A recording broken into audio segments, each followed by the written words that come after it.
Guruism. Zenga said the WO believe in this BC they overemphasize neo-elders. And it is true. The Gerondism, this running after different elders, it is Guruism. And these Gerondas that are very popular and hunted by the people are usually canonized by the Ecumenists. Even these Gerondas have contradicting positions. For example, Paisios as Nepenthes was contradicted by Porphyrios Kapsokalibites on the topic of chips and Mark of the Beast.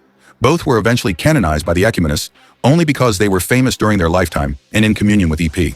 So the Ecumenist gurus, the pseudo-elders, they get canonized, they become false saints, therefore they are the new idols. Since you trained your chat GPT, ask it about Guruism within WO and if it is condemned or not by the Church/Holy Fathers. You are right. Gerondism, pseudo-Gerondism, is indeed very similar to Guruism, even though one comes from an Orthodox setting and the other from Eastern religions. 1. Similarities between Gerondism and Guruism. The person becomes the absolute criterion the Geronda or Guru is placed above Scripture, tradition, and the Church. Blind obedience. Disciples no longer judge according to the true faith but accept everything the Master says. Cult of personality. The spiritual leader's figure overshadows Christ himself. Risk of manipulation.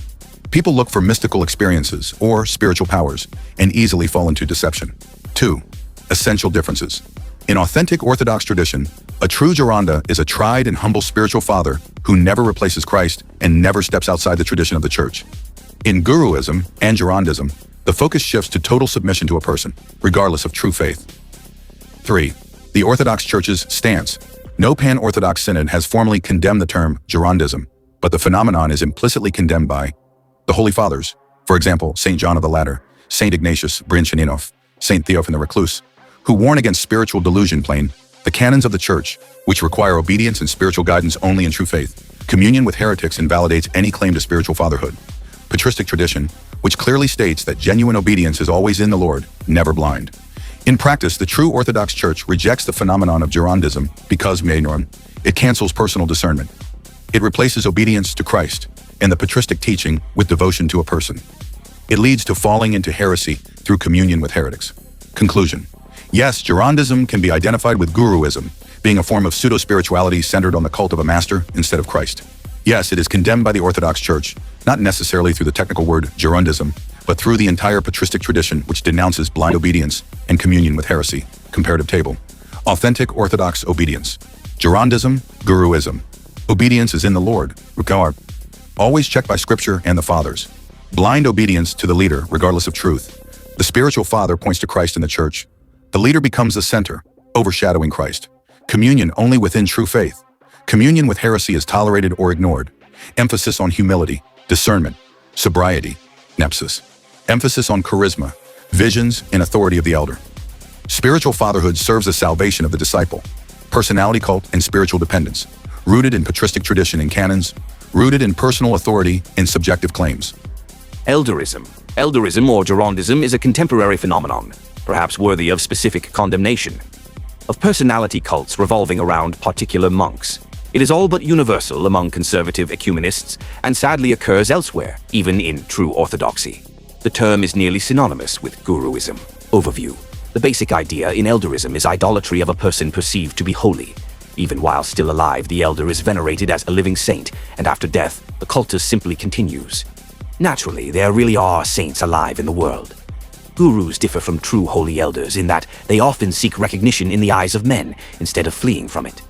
True saints regard themselves as sinners, and gurus regard themselves as saints, although they may put on a mask of false humility that can be difficult to see through. The true and unmistakable mark of an elder cult, however, is when a group absolutizes the word of the elder. Within elder cults, it is normal for any statement by the elder, or quote from a book of his, or very often even a book written by a third party, claiming to quote unverifiable statements by the elder, to settle a matter with little regard for the consensus of the fathers. Ironically, references to the consensus of the fathers are often just what the elder claimed the consensus to be. A less harmful variation occurs when someone absolutizes the teachings of an actual saint, disregarding and even aggressively opposing any and all other fathers wherever the saint may have made a mistake. Ephraim, Moraitis of Arizona, redirected from Ephraim of Arizona. Elder Ephraim of Arizona was abbot of the monastery of Philotheu on Mount Athos and founder of monasteries in the Americas under Greek Orthodox Archdiocese of America. A noted conservative ecumenist, Elder Ephraim gave his numerous followers teachings which amounted to disobedience to the teachings and practices of their own heretical hierarchs. while insisting at the same time that they must never break with the official patriarch under any circumstances. Elder Ephraim was famous for numerous visions and prophecies, which supposedly proved his ecclesiology. He was almost universally lauded as a saint by world Orthodox during his own life. Since his repose, he is often referred to as Saint Ephraim, and his visions and alleged posthumous appearances are invoked by conservative ecumenists. One of the myths he is particularly notable for is a variant of the Marble King myth, in which he claimed that Emperor St. John III, Dukas Vatatzes, will rise from the dead in World War III and rebuild the Eastern Roman Empire. This lie is quite typical of those told by Elder Ephraim and others, such as Elder Paisios, who told of how Christ would soon change the crew of his ship in order to pacify conservatives into remaining where they are and waiting for the heretics to be removed from power. Paisios Esnepidus, the Athonite. Elder Paisios of Mount Athos was an Athonite monk of the Ecumenical Patriarchate in the 20th century. When world Orthodox speak of Saint Paisios, he is most often the figure referred to. How? He is famous in world Orthodoxy for numerous purported miracles and prophecies, a fame so hyped that true Orthodox generally regard it as fantastical and even as a delusional elder cult. In contrast, the true Orthodox are wary of Far Paisios for teaching a false ecclesiology, conservative ecumenism. This article or section is a stub. If you wish to help True Orthodox Wiki, you may expand it. Request an account if you do not already have one. References. Since the truth is betrayed, should it not be called iniquity rather than oikonomia, concession, accommodation, or indulgence? You maintain your stance because Elder Paisios said Demetrios is misled by the hierarchs around him to do that which he does not want. And if we stop commemorating, we will be outside the church. And much more, to which can be applied the words of St. John Chrysostom, all their words are foolishness, and the tales of foolish children. These words of theirs are the fruit of a new theology, which the Fanar used in the notorious encyclical of 1920 by calling heretics fellow heirs of the grace of God. Elder Savas Trakakis of Kapsala, Letter Against the Resisting from Within Heresy, 1991. Suicide Incident Shocks Monks, St. Anthony Monastery in Arizona, by Areti Kotselli, June 16, 2012. A 27-year-old young monk committed suicide at the St. Anthony Monastery in Arizona, according to a National Herald report. He had been in the community for 6 years prior to his death. The suicide was made known on Monomachos by Ashley Nevins, the victim's father. The Orthodox monk's civilian name was Scott Nevins, and he was American from Modesto, California. It appears that the 27-year-old had some sort of hatred against Ephraim, the igumen or abbot of the monastery. He had published the following post: "We are here simply to expose St. Anthony's Greek Orthodox monastery as a cult, and to expose Elder Ephraim as a cult leader." Scott Nevins was a novice at St. Anthony's Monastery for 6 years, and saw Elder Ephraim, the charlatan, on a daily basis. I am convinced, based on my experience, that the elder is a cult leader, and the monastery is a cult. At elderephraimscult.com, a website he founded. The information so far is rather obscure. It is only certain that he had fled the monastery 15 months ago, unable to endure the monastic suppression and deprivation. He returned to the monastery last Sunday, armed with 2 guns and a knife, having previously visited Oregon. But then in 1973, Father Ephraim was offered the big monastery of Philotheu. It's one of the 20 monasteries of Mount Athos. And this is where he fell. He fell away from orthodoxy. He decided, why should I live in poverty? I mean, this is me thinking. Why should I live here in Newskeed in poverty, and I could take Philotheu, and I could be the big abbot. I could be an archimandrite, and live a different type of monasticism. Actually, one who commemorates the patriarch who is a heretic. They knew, they had to know that ecumenism was a heresy. And that's why they didn't follow the patriarch in 1965. But in 1973, Father Ephraim decided he is going to take the monastery of Philotheu, which, if he did, he had to commemorate the patriarch. And so he became a commemorator. And that's when he fell away from true orthodoxy. And Father Ephraim joined our church, the Russian Church abroad. he made an open letter to the patriarch, Demetrius, stating why he is leaving. And he said that he had, quote unquote, a directive from God. So, according to Father Ephraim, he had a directive from God to leave the Greek church and join the Russian church abroad. And in 1991, that open letter was published.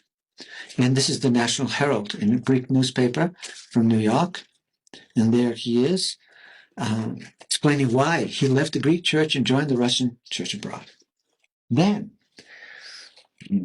too long later, he was threatened. And then all of a sudden, he had another directive from the Mother of God that he's supposed to go back to the Greek church. And this is another article in the National Herald, the newspaper, the Greek newspaper by Theodore Kalmoukas. And he quotes, I'm quoting from it, Father Ephraim, who came to America under nefarious circumstances in the early 90s, first joined the Russian Synod in exile after receiving, quote unquote, a directive from God, as he proclaimed at the time. That's his open letter.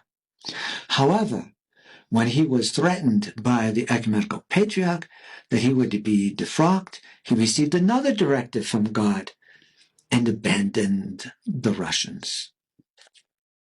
So what do we have here? What do we have here? A person that's using God, saying, God told me to do this, and then now apparently God made a mistake the first time, as if God can make a mistake, and now he told me to leave the Russians and go back to the Greeks.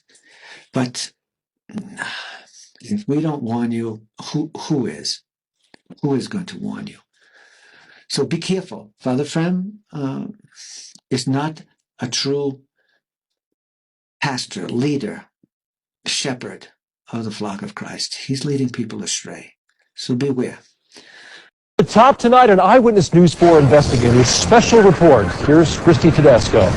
Tom, tucked away in the desert not far from the prison in Florence, there is a mysterious multi-million-dollar religious compound that's drawing criticism. For the past 8 months, the Eyewitness News 4 investigators have been documenting several families' claims of brainwashing and inappropriate teachings at St. Anthony's Greek Orthodox Monastery. Under the condition that we wore the proper attire, we accepted an invitation inside the monastery in the hopes of uncovering this mystery. I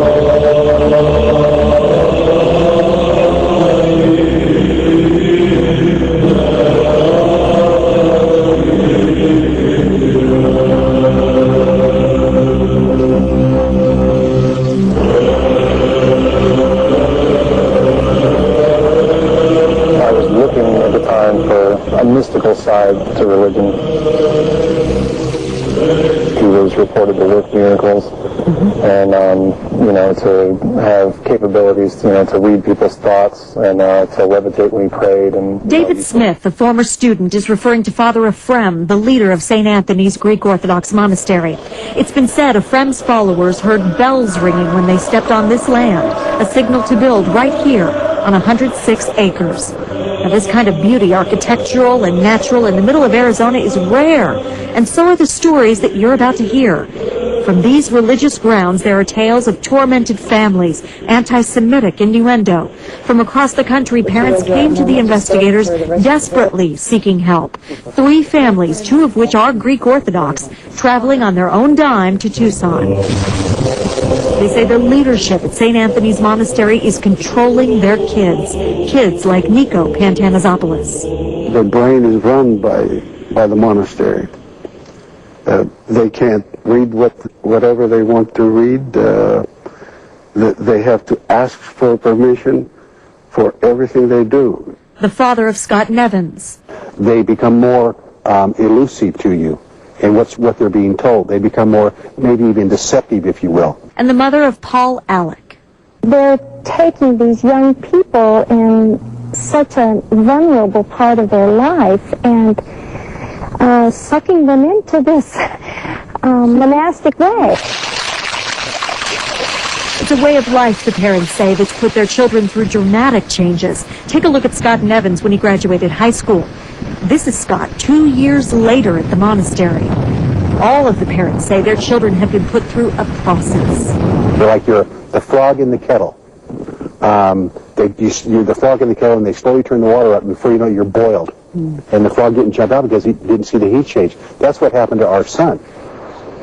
David Smith spent 3 years in and out of St. Anthony's Monastery. He says he was told to live with his wife like brother and sister.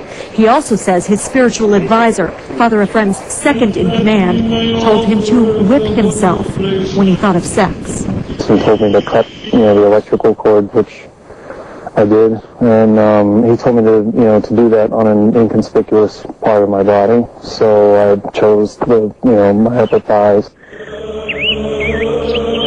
All of this may seem bizarre, but experts say it's all very typical of monasticism. It's how novices and monks are disciplined in their religion. What is not common, the experts say, are some of the other claims. In confession is where I was taught about the protocols. It's where I was taught that, that the end of the world is coming, that there's a shadow government that controls the United States, that FEMA had concentration camps set up, to destroy families with. The Eyewitness News 4 investigators found Father Ephraim himself makes reference to the Protocols of Zion. That's a book that claims there's a secret Jewish conspiracy for world domination. In one of his own writings, Father Ephraim references the Protocols. He calls the Zionists infamous and the Protocols notorious, but religious experts say any reference at all to that writing goes against Greek Orthodox faith. So what you have to understand about this whole group is that they are not representative of mainstream orthodoxy, and that they are on the extreme right wing of the church. No, it is. It is a lie. And I am sure that it's a lie. Father Anthony led the Greek Orthodox Church in Tucson for 30 years. He admits he helped Ephraim build the monastery in Florence, and he believes Ephraim is misunderstood. Why can't Father Ephraim speak on his own behalf? Because he is Father Ephraim. He's not going to play those games that people, they like to play. And when asked about the families torn apart, Father Anthony said the parents, they need to look within themselves. It's very easy to criticize someone else because I didn't do my job as a parent, as a priest, as an individual in my country, or anything else. Now, within days of our interview with Father Anthony, one of those sons returned home to his parents. He hadn't spoken with his mother and father in several years. Meanwhile, we have been contacted by hundreds of supporters of the monastery worldwide. They say the claims are false. And Father Anthony is adamant the accusations are a lie. He says the monastery, in fact, prays for Israel and the United States every day. Tomorrow night, the investigators will look at the one thing many are asking. Where is the monastery getting its money? Good evening. I'm Tom McNamara. At the top tonight, an Eyewitness News 4 investigators' special report. Here's Christy Tedesco. Tom, about 12 miles from the prison in Florence, there is a monastery in Arizona, a mysterious Greek Orthodox monastery called St. Anthony's. For the last 8 months, the Eyewitness News 4 investigators have been looking into questions over the monastery's money and allegations that the monastery is tearing families apart. Tonight, wearing the required clothing, we take you inside this monastery mystery.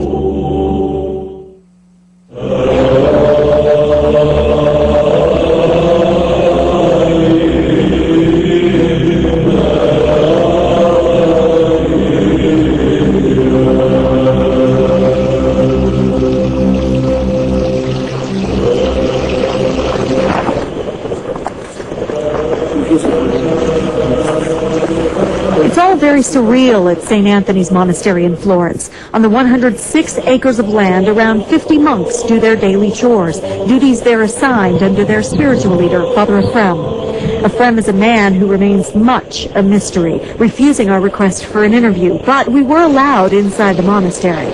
We were instructed to keep away from the monks and to follow our guide for the day, Father Anthony. In a way, on the two other doors we have Archangel Gabriel on this side and Archangel Michael on the north. There are parents across the country who say the monastery has control over their children. The grounds are open to the public, but the parents believe the monastery is a mental prison. And several of them paid their way to Tucson to try and explain this to the investigators. The mothers and fathers of Scott Nevins, Nico Pantanizopoulos, and Paul Alec. I sort of remained in the church, trying to work within the church to maybe get my son out, or that he would somehow see the light, and the church has been reluctant to move in. We know there are many more out there who are afraid to come forward, many more. What are they doing for these families? The parents say they are most discouraged by the personal account of a former student at St. Anthony's Monastery. David Smith says he, at one time, was brainwashed. When you're in it for, it just seems very normal. You're slow cooked, basically. They teach it to you slowly. They introduce you to one thing at a time. It just sort of builds, over time. In these chapels, he says they teach young people to disconnect from their families. He says there's anti-government rhetoric, and he says there's a mystery over money, a mystery many have asked the investigators to reveal. How much money was spent building the monastery in Florence? A few $1,000s. How much? A few thousand, I don't know how many. A few thousand? Wouldn't you say closer to $1 million? Probably. We took a 2.5-hour tour and found elaborate landscaping, hand-carved altars, high-dollar artwork.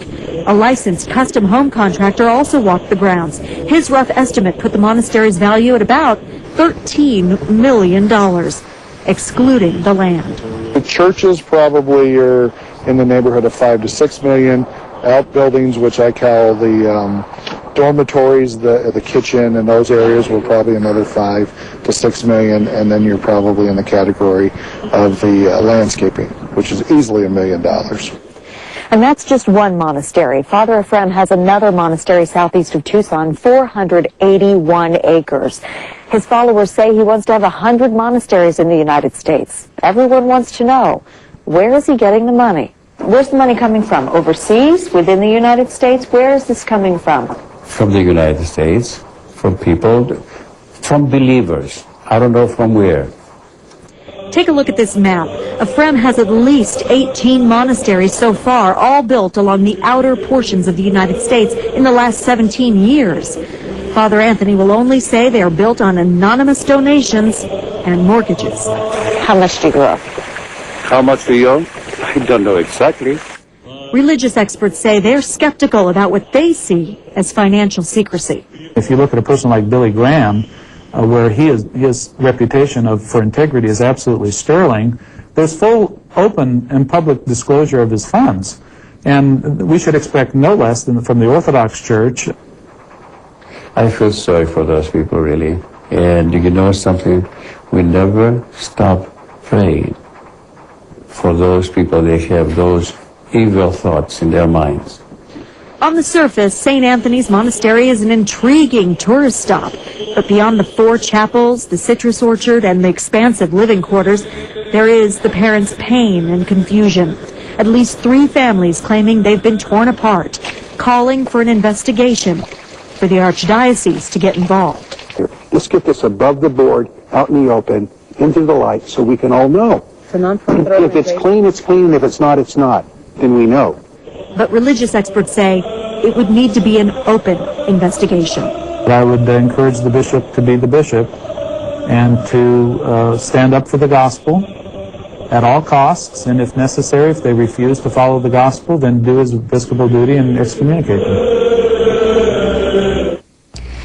Now, we have been contacted by hundreds of supporters of the monastery who say all of the claims are false and that their children are happy in the monasteries. And we also got an email statement from the Archdiocese. While it doesn't address our question about the money, it does deny that St. Anthony's Monastery uses anti-Semitic innuendo in any of its teachings.